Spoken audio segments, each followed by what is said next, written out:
पैंजण चांदीचा कमरबंद, खनखनन बागड्यांचा हिरवा पिवळा रंग, लावणी केसात गजरा पांढरा आणि शुभ्र, दिसते इतकी सुंदर कोणीही होईन दंग.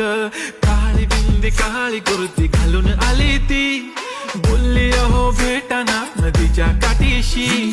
होले होले आली ती माझ्या पाठीशी, बोलली अहो भेटाना नदीच्या काठीशी.